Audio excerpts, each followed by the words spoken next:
Hey everyone, welcome back to our channel. Thank you so much for joining me today. And I'm excited about today's video because, as you can see from the title, it's all about our homeschool curriculum and how I plan that out. And I could talk about this all day long, so I'm going to try to keep this a little bit shorter, but I'm going to show you briefly what curriculum that we use. And I'm not going to go into a lot of detail because the video would get, like I said, really long. But if you would like to know more about any of the curriculums I'm showing you, just leave a comment down below and let me know, and I'm happy to do flip throughs of those as bonus videos so you can get more information about them, and we can also do reviews on how it's going for us. I'm going to kind of let you know whether we like it or not, but other than that, I can get into more depth if you would like me to. So just let me know down below. If you aren't interested in the curriculum, but you just want to see how I go about planning our homeschool routine, then you can skip ahead to the time that you see on your screen right now. And that's where I start talking about the actual planning process and how I organize everything. We would love for you to join our family and click that subscribe button down below. Your support means so much to us. Like this video if you like it, and share to your social medias if you think you know anybody who might also enjoy or get motivation from or learn something from us. Feel free to share either our page or our videos. But jumping into this now, for our homeschool, our girls are 5.5 and 3.5, and a lot of families that homeschool, especially kids this young, it's really focused on play and there's not a lot of actual curriculum, but we have found that a good mix of both works best for our family. And that's the number one thing that I would recommend, is if you are someone who's thinking about homeschooling, or you're curious about it, or maybe you already are homeschooling but it's not quite working for you, is to know that it's going to be different for every single family. And so one family might have no curriculum at all and they just do play-based learning at the preschool, kindergarten, first grade age, whereas another family might thrive with strict curriculum-based focus, and then we're kind of in the middle where we do a little bit of both. So you really just have to play around with different things and figure out what works best for your kids. And not only that, but each kid is going to be different. And I know if you have kids, you know that each kid is so different, and I'll touch on that a little bit on how Quinn and Bailey are very different and how I kind of try to handle that, and it's still a learning thing every single day for me.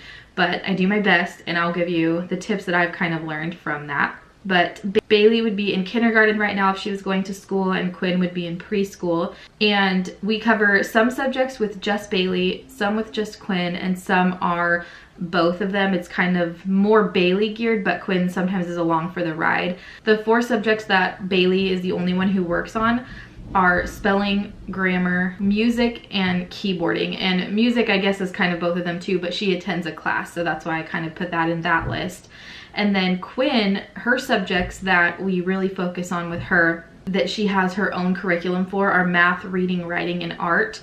And all 4 of those are also ones Bailey touches on, but those are the 4 that Quinn has her own actual curriculum that I sit and work with her one-on-one. And then they both are along for the ride with geography, Spanish, history, and science. And a lot of the time Quinn will actually sit and watch and participate, but I don't make her do that. I don't force her, and I think that's one of the main things that I need to do with her. She has a lot more energy and it's harder for her to sit still for longer periods of time. So we have chairs in our office that spin, and I allow her to spin in her chair, and we kind of incorporate that and make it a game into a lot of our curriculum so that she does stay entertained. But if we're doing one of those, like if we're doing history and she's just not into it and she runs off, I don't really worry about it too much because she's so young. It's really just kind of introducing her to the concept of learning at this point. But let's go ahead and get started with the curriculum that I'm using, and I'm going to start with math and reading because we use the same website for both of them.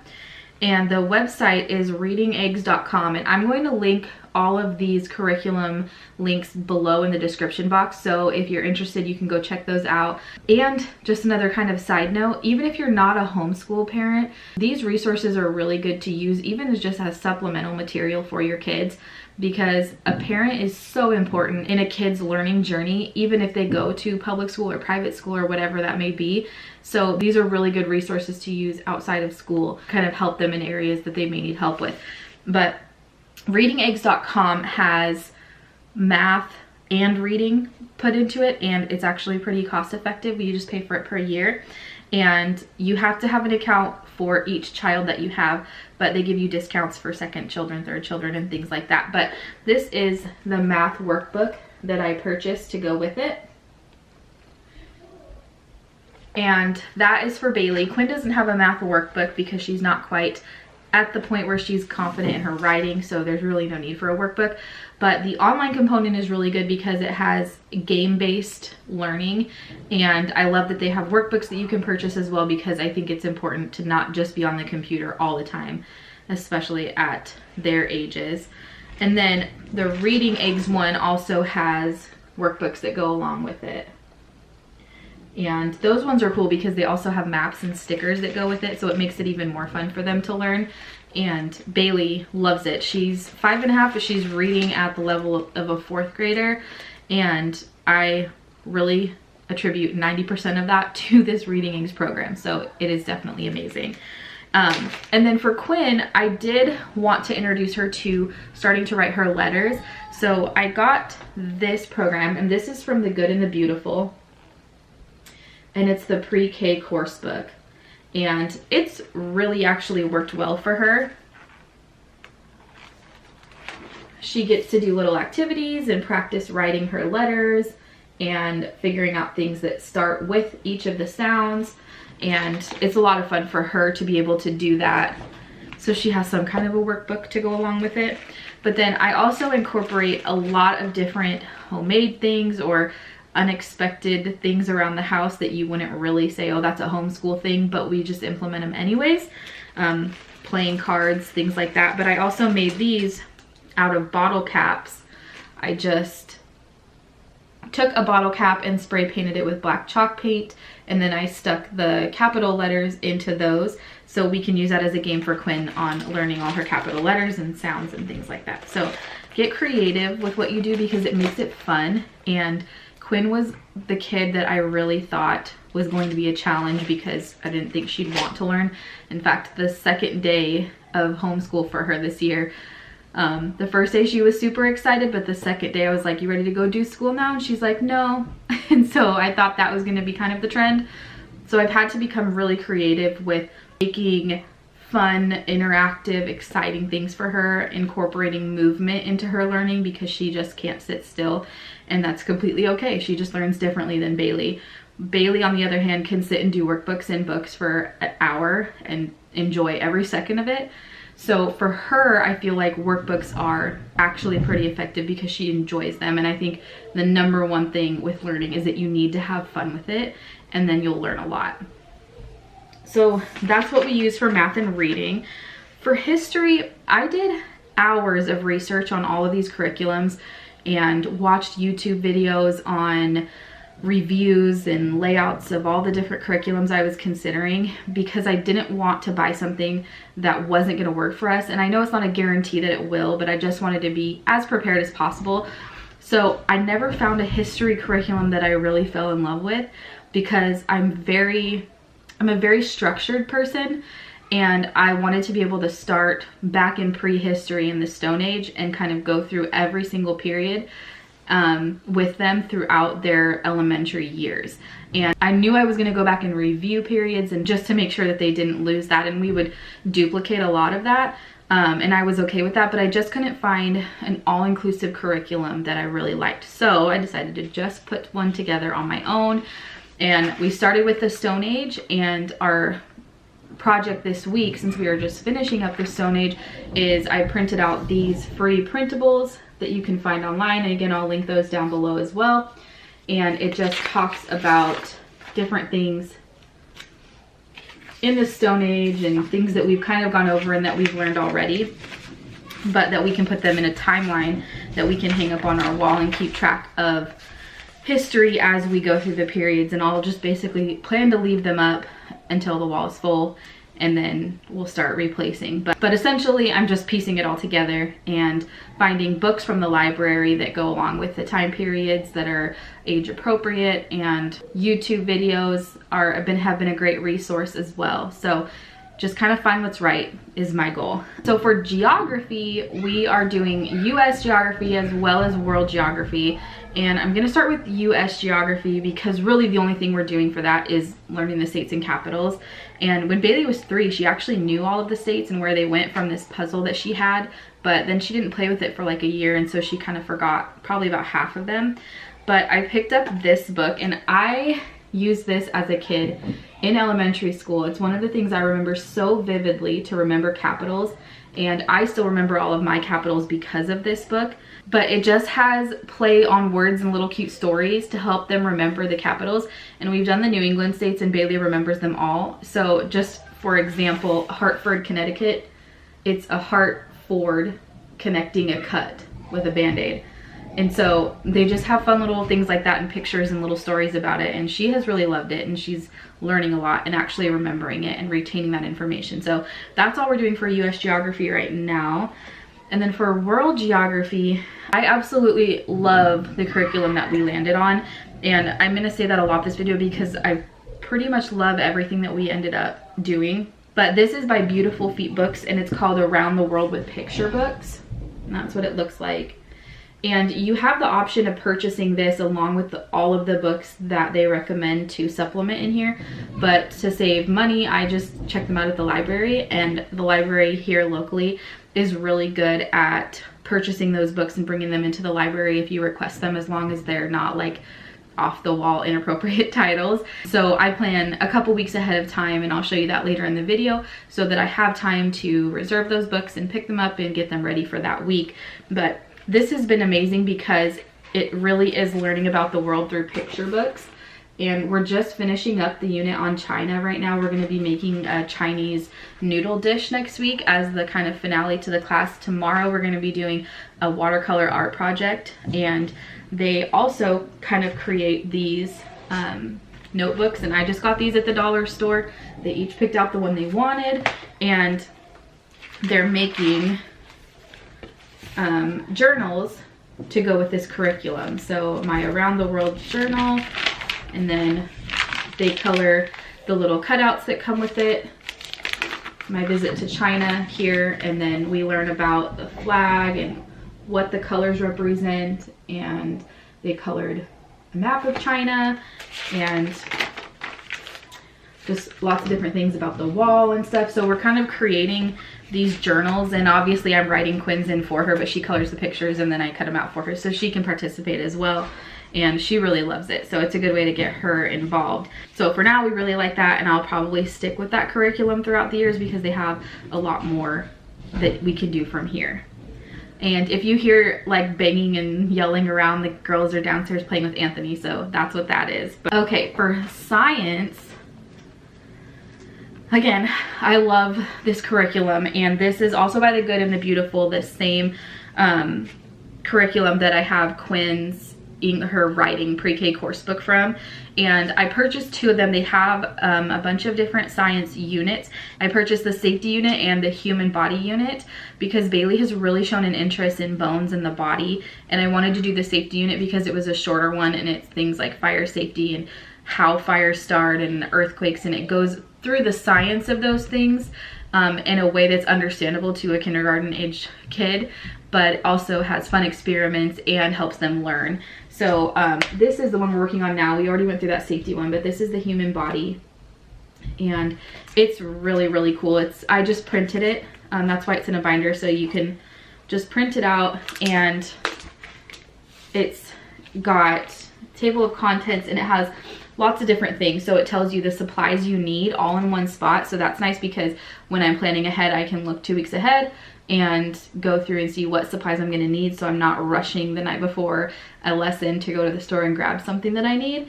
It has optional books that you can put along with each unit to help them kind of understand a little better. And then there's vocabulary cards that you hang on your science wall as you go through the units, so that there's a visual reminder every time that we come into class. And then we're going to be going over all the different parts of the human body, and there's lots of fun activities. The next is spelling, and I also couldn't really find a curriculum that I could buy in a book or anything like that. So I ended up finding this website called Teachers Pay Teachers, TPT, I think. Again, it's linked below, and it's really cool because there are teachers around the world who create this content and then they sell it on this website, Teachers Pay Teachers. So you can support other teachers by purchasing their material. And I found one that I really loved, and it's called Spelling Throughout the Year by Kendra Thompson. And I got the first grade level because Bailey is a little advanced with that. And I'll probably reuse this for Quinn in like 3 or 4 years, depending on where she's at. But I love this because each unit, I'll kind of show you the close-up there. Each unit has a list of words, but it's not a memorization thing. You're more remembering the sounds and long and short vowels and all of those important building blocks to being able to spell and sound out words correctly. And then there are different activities that you do to help them. So this is just one of many of these pages, but paint the words with watercolors or underline every vowel. There's different ways that they can help practice the words, and then there's a test, and we do a test every Friday on that. But the cool thing also is that the test doesn't have necessarily all of the words that are on the word list. So it really tests if they're understanding the sounds and not just memorizing those specific words. So grammar is next, and Bailey will tell you this is her least favorite. She's getting better at it, but it's her least favorite because there's a lot of writing in it. Well, there's not really a lot of writing, but out of everything she has, there's the most writing. And we chose the Jack Chris Publishing Growing with Grammar Level 1, and I absolutely love this. This is no frills. This is one of the few curriculums that I did end up going with. It's really just no frills. It's very basic and straightforward. First lesson introduced her to what a sentence is, and then had her write words to complete that sentence. And then each lesson is 2 pages, so it's the page on the front, then there's a back page that has them practice.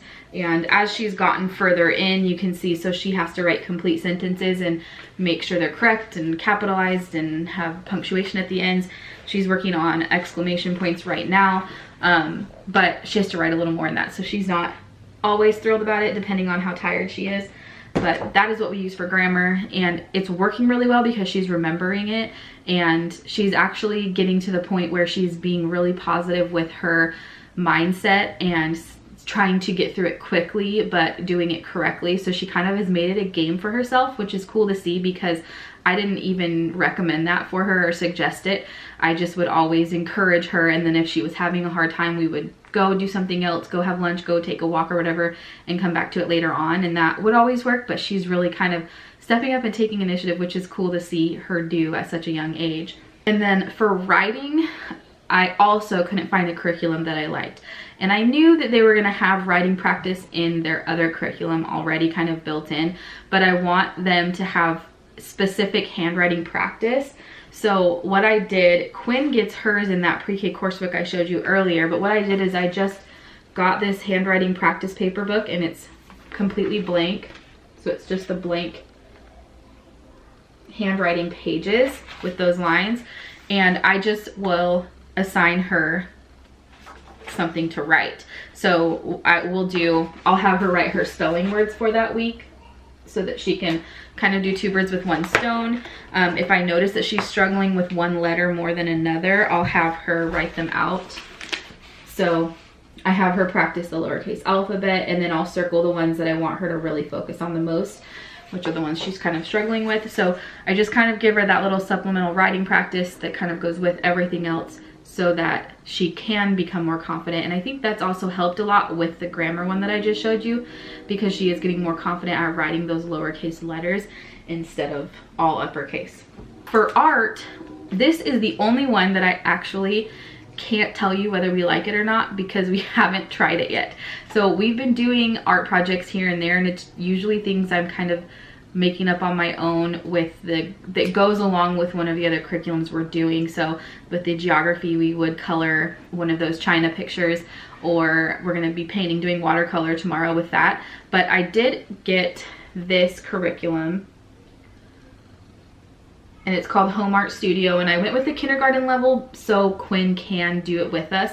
And I got this because I'm a creative person, but I'm not artistic, if that makes sense. So if I have a project and I have kind of guidelines or some kind of a base point to base what I make off, I'm gonna do a really great job.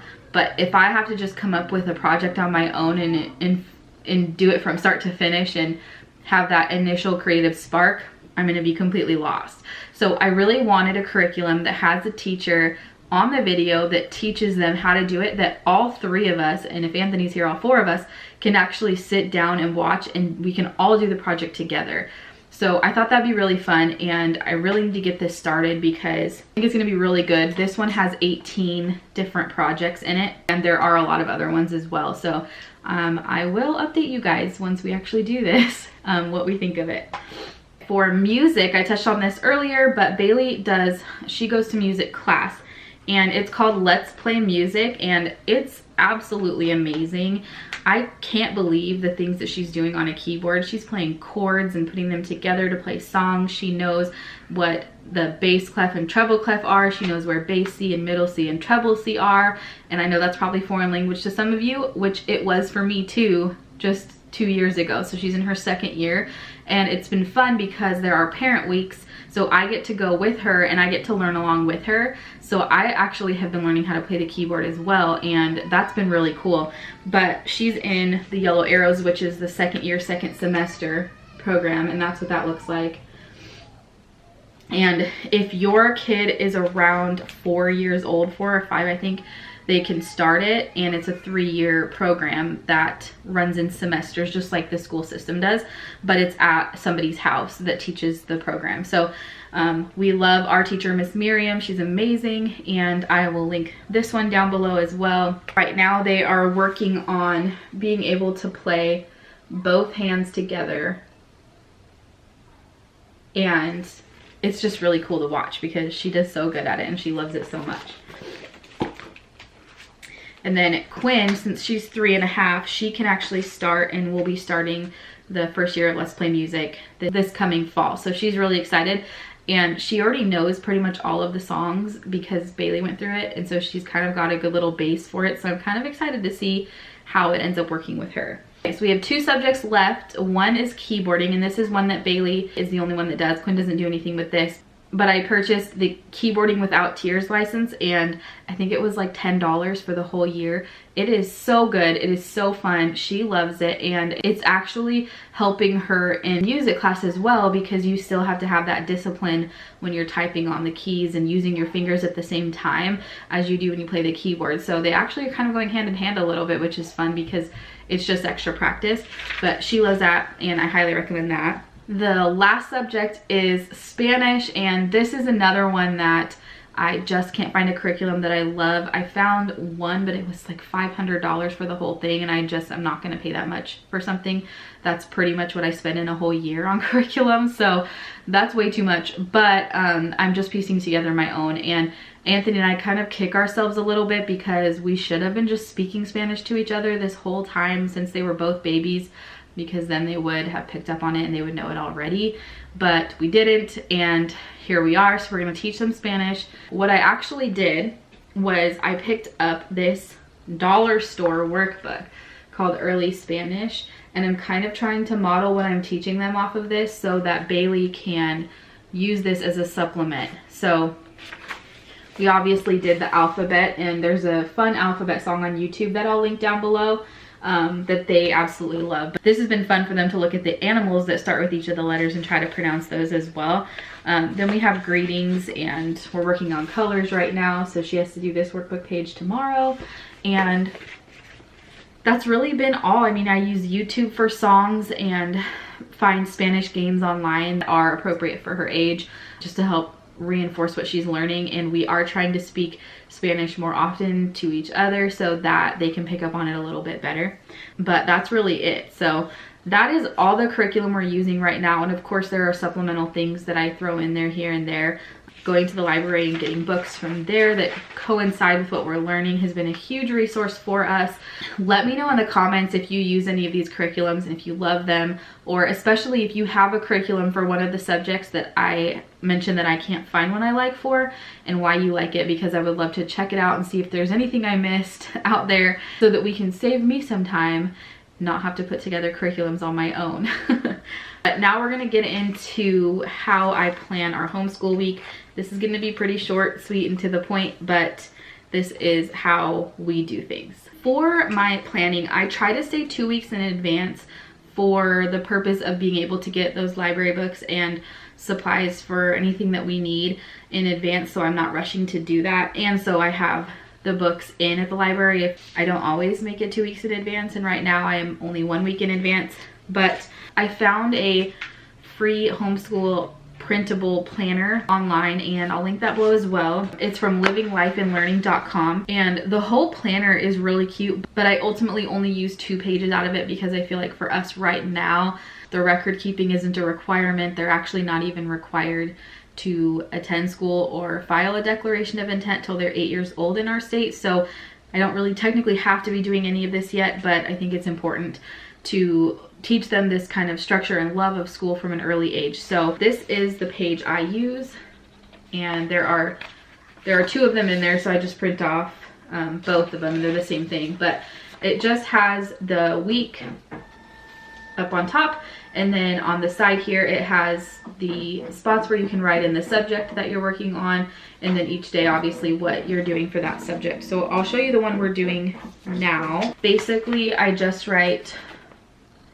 Bailey's in blue, Quinn's in red, and then things that we do together in purple, since blue and red together make purple. That was the idea behind that. But I just kind of write everything that we're going to do each of those days and a little circle next to them so I can check that off when we're done.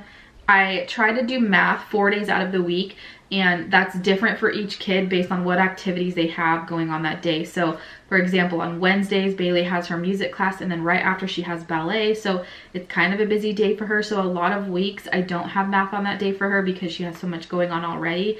But it just depends on what else she also has to do in school. So for this week that I just showed you, she does have a math lesson that she was doing because she wasn't really doing much else that day, and that's page 1, and then that's page 2. So she wasn't really doing much more. History we do usually twice a week. Sometimes it's once a week if it's a busy week, but twice a week is what I aim for that.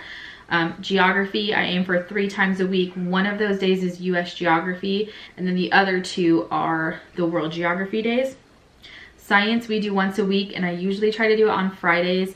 That's one that Anthony actually really enjoys, so if it's one that we can do and do with him and include him, then I try to do that. So sometimes that even happens on the weekend, and that's totally okay with us. Spelling I do 3, technically 4 days a week. The 4th day is the test, so that's really quick and easy, but she learns the words one day. She practices 2 more days with different games and spelling them out or activities to help her learn those words. Typing them out is one of her favorites, and then the test on Fridays. And then grammar we do 3 days a week as well. And then reading, Bailey actually does 4 days a week and Quinn does 5. And the reason for that is because Bailey doesn't really nap anymore, but she still has her quiet time for a couple hours a day, and the entire time she's in there she's reading her books. So she gets a lot of extra reading. And then like I said, her Wednesdays are a little busy, so I don't have reading on Wednesdays for her, but we do Quinn every day for reading.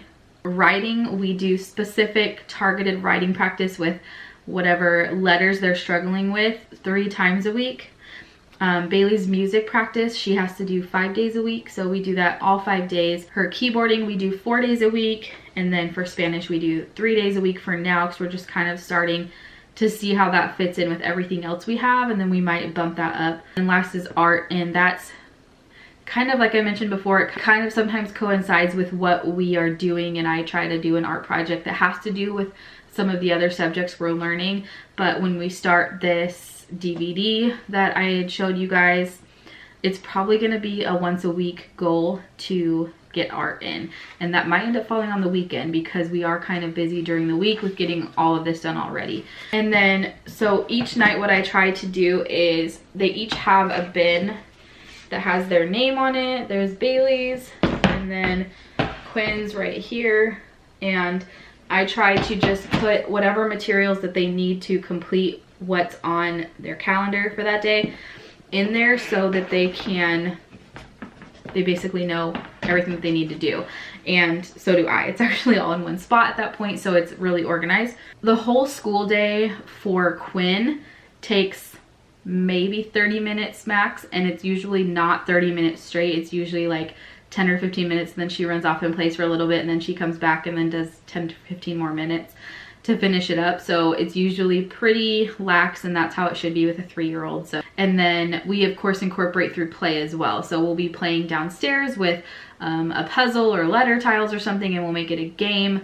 I did a game the other day that she loved where I just wrote numbers on pieces of paper, and then I had flashcards, and she had to count how many objects were on the flashcard and then stack it on top of the correct number to match it up. So we just kind of do play and fun-based activities, and it's getting warmer outside now, so we'll like to go outside and collect 6 leaves and different things like to help her count and know her numbers a little bit better. And then for Bailey, it depends on how focused she is really, but I try to aim for about 1 hour a day. Sometimes it's up to 2 if we have an art project or a science project or a lot of writing that may take her a little bit longer. But again, it's broken up. It's usually about 30 minutes at a time for her, and it's as we can fit it in. So that's one thing I love about homeschooling, is that it is flexible. And I am the first to admit that I am not perfect when it comes to this. There are a lot of days where I am just not organized. I haven't done a plan, or we are on the go all day and we have to make things up on the weekend, and it gets crazy and hectic, but we keep it fun, and that's so important. We love homeschooling. I know it's not for everybody, and I know a lot of people aren't able to do that because they have to work during the day and it's just not an option. And I went back and forth a lot when Bailey was about 2-3 years old on whether I was going to homeschool or not. But ultimately, we decided to give it a go, because if we end up not liking it, then we can put them in school and then everything's fine. But right now, this is what works. This is what we love. I love being home with my babies every day and being able to spend so much time with them and getting to know who they are and being able to be an influence in their lives. I love that we are able to put them in a lot of different activities and be able to be around other kids and develop their social skills while not burning them out. Because I think if they did go to school during the day, that the amount of activities that they're in right now wouldn't be feasible, because I think they would just be worn out at that point and definitely overloaded. So we would probably have to be a little bit more selective with what we're able to put them in.